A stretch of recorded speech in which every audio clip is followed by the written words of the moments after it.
மக்கா நாங்க எல்லாருமா சேர்ந்து உதயகிரி கோட்டைக்கு போறோம். கேட்டீங்களா? இங்க பாருங்க, பைக்ல தான் போயிட்டு இருக்கோம். இதுதான் உதயகிரி கோட்டை. கண்டிப்பா வந்து வந்தீங்க அப்படின்னா, கன்னியாகுமரி சைடு வந்தீங்கன்னா இந்த உதயகிரி கோட்டைக்கு வாங்க. இதுதான் என்ட்ரன்ஸ். இங்க வண்டி எல்லாம் பார்க் பண்ணலாம். வண்டி பார்க் பண்றதுக்கு வந்து சார்ஜ் 10 ரூபா கேக்குறாங்க. 10 ரூபா கொடுத்துட்டு நீங்க உள்ள போகலாம். உள்ள போனீங்க அப்படின்னா 30 ரூபாய் டிக்கெட் எடுக்கணும். டிக்கெட் எடுத்துட்டு நீங்க வந்து நிறைய பிளேசஸ் எல்லாம் சுத்தி பார்க்கலாம். உள்ள வந்தீங்கன்னா நிறைய தாவரங்கள், அதுக்கப்புறம் விலங்குகள், இந்த குரங்கு, இந்த மாதிரி நிறைய திங்ஸஸ் நிறைய இருக்கு. ஸோ நீங்க வந்து கண்டிப்பாவே நீங்க உதயகிரி கோட்டைக்கு வாங்க, விசிட் பண்ணுங்க. வாழ்க்கையில லைஃப்ல ஒரு முறையாவது உதயகிரி கோட்டைக்கு வந்து பார்த்துட்டு போங்க. ஸோ இன்னும் நிறைய நம்ம உள்ள போய் பார்க்கலாம். ஓகேவா? ஹலோ கைஸ், நம்ம இப்போ வந்து நம்ம ஃப்ரெண்ட்ஸ் கூட வந்து சின்ன ஒரு ட்ரிப் வந்திருக்கோம். ரொம்ப ஹாப்பியாக இருக்குது இவங்களை எல்லாம் பார்த்ததுல. எல்லாரும் ஒரு ஹாய் சொல்லுங்க friends. Hi hi hi hi hi இங்க இங்க ஸ்டேடியம் இங்க. Hi hi hi hi. Okay hi. Okay friends, நீங்களும் உங்க ஃப்ரெண்ட்ஸ் கூட ட்ரிப் நீங்க எனக்கு மறக்காம கமெண்ட்ல சொல்லிட்டு போங்க. அப்படியே நம்ம பேஜை ஃபாலோ பண்ணிக்கோங்க. நாங்க இன்னைக்கு எங்க வந்திருக்கோம்னா உதயகிரி ஃபாரஸ்ட்டுக்கு தான் வந்திருக்கோம். இங்க பாருங்க என்னெல்லாம் இருக்குன்னு பாருங்க. இந்த ஃபாரஸ்ட் ஏரியாவில் நீங்க உதயகிரி கோட்டைக்கு வந்தீங்கன்னா இங்க ரிலாக்ஸேஷன் பண்றதுக்கு டீ காஃபி இந்த மாதிரி ஏதாவது சாப்பிட்றதுக்கு கேண்டீன் இருக்குது. இங்க வந்து நீங்க சாப்பிடணும்னா சாப்பிட்டுக்கலாம். சாப்பிட்டுக்கிட்டு அப்படியே நீங்க வந்து பார்க்க சுத்தி பார்க்க வேண்டியதுதான்.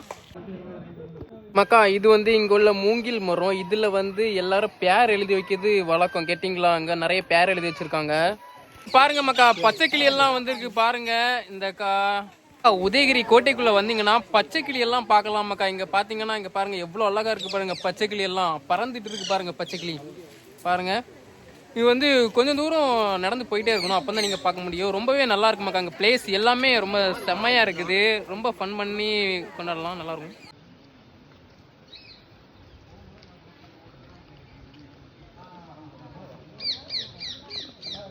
அங்க உதயகிரி கோட்டையில மலைக்கு ஒதுங்கக்கூடிய இடமும் இருக்குது. டீட்டெயிலா இங்க பாருங்க. மழை வந்துன்னா நீங்க அழகா ஒதுங்கி இருக்கலாம். செம்மையா இருக்கு இந்த பிளேஸ்.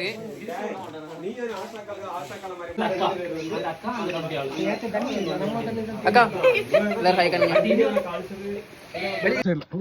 நாங்க இடம் இவ பார்த்து கல்லம் பார்த்து நிக்க வந்து சைடு சைடு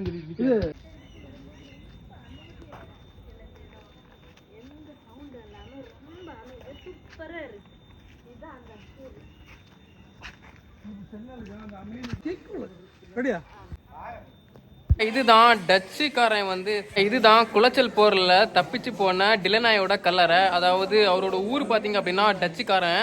ஸோ அவனோட கல்லறை தான் நாம இப்ப பார்க்க போறோம். இங்க பாத்தீங்களா அவன் கல்லறை, அவனோட ஃபேமிலியோட கல்லறை இங்கதான் இருக்குது. பாத்துக்கோங்க.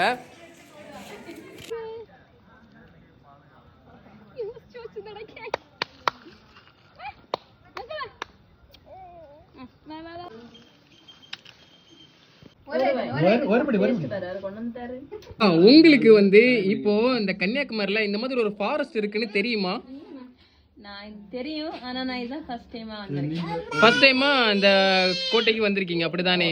ஃபர்ஸ்ட் டைம் வந்ததுக்குனால உங்களோட எக்ஸ்பீரியன்ஸ் எப்படி இருக்கீங்க? எல்லா இடமும் சுத்தி பாத்தீங்களா? முதல்ல சின்ன பிள்ளைங்களை எல்லாம் சண்டே வீக்கெண்ட் எல்லாம் கூட்டிட்டு வரலாம். மான் இருக்கு, பாம்பு இருக்கு, கிளி இருக்கு. அப்புறம் இயற்கையா ஃப்ரீயா டிப்ரெஷன்ல இருக்கவங்க எல்லாம் வந்து மனசு அமைதியா இருக்கலாம். பிளேஸ் நல்லா இருக்கு. பிளேஸ் நல்லா இருக்கு அப்படிதானே? எப்படி இந்த ஏரியாவுக்கு வரணும் அது பத்தின கொஞ்சம் டீட்டெயில் நம்ம ஃபாலோவர்ஸ்க்கு சொல்லுங்க.